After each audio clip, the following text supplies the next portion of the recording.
splash out, 2 and 5 splashing out, ready, and go. Nice job. Now at Burger King, you can get a Whopper and medium fries in the new BK bonus bag for $1.99. What's the bonus? Savings on... Liverpool arrived at New York's JFK Airport for their first U.S. tour.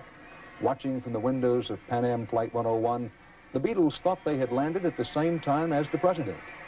But America was waiting for them. Within a month, 60% of all the records sold in this country were Beatles songs. They went on to write and sing 189 songs in all and sold more than 1 billion records. There's nothing you can do that can't be done. Nothing you can sing that can't be sung. Nothing you can say, but you can learn how to play the game. It's easy. At the actual breakup of the Beatles, it was painful. And I mean, we likened it to like a divorce. That, you know, these people have been together since they were school kids together, had finally broken up, and it wasn't exactly amicable. There was a lot of business differences and a lot of money involved. All you need is love. All you need is love. Now it's 20 years later, and now when I look at those songs, I don't think of any of the pain associated with that time. John said he didn't miss the Beatles after the breakup. Yeah, well, I think that... Do you?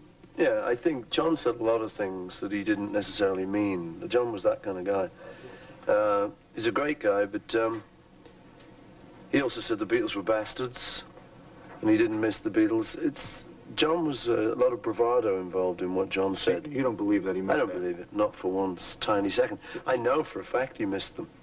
He talked to Yoko, and she says, yeah, he missed them. I talked to him on the phone. He said, you could tell he missed them, but John was not the kind of guy. You know, he's like, he's the kind of guy you'd thump in the mouth. He said, did that hurt? He said, no. And you knew it hurt.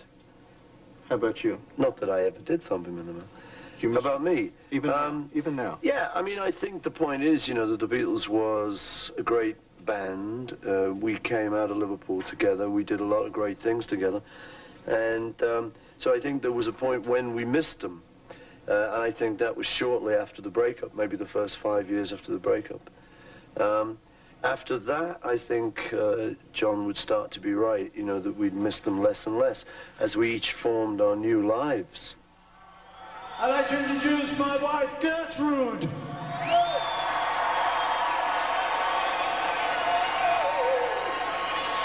Not really. It's not really a name. It is a bit like leaving the army, you know, so you kind of then you go get married, you have kids. I think all of us recognized that there had to be a life after the Beatles. Once there was a way to get back home.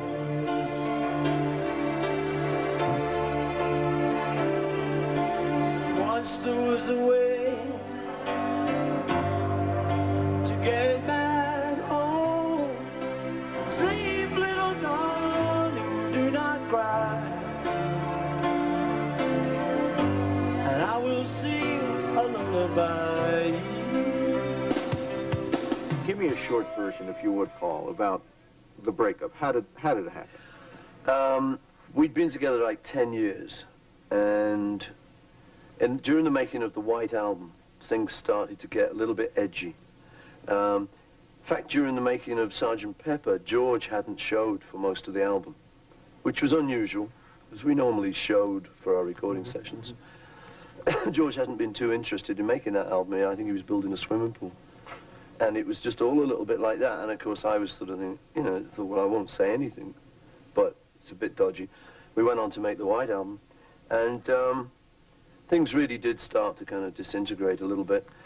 And eventually, when Alan Klein came in, I think he was the kind of the final straw. He got a meeting with John and Yoko the night before we were due to have a big sort of State of the Nation meeting. And John and Yoko arrived the next day.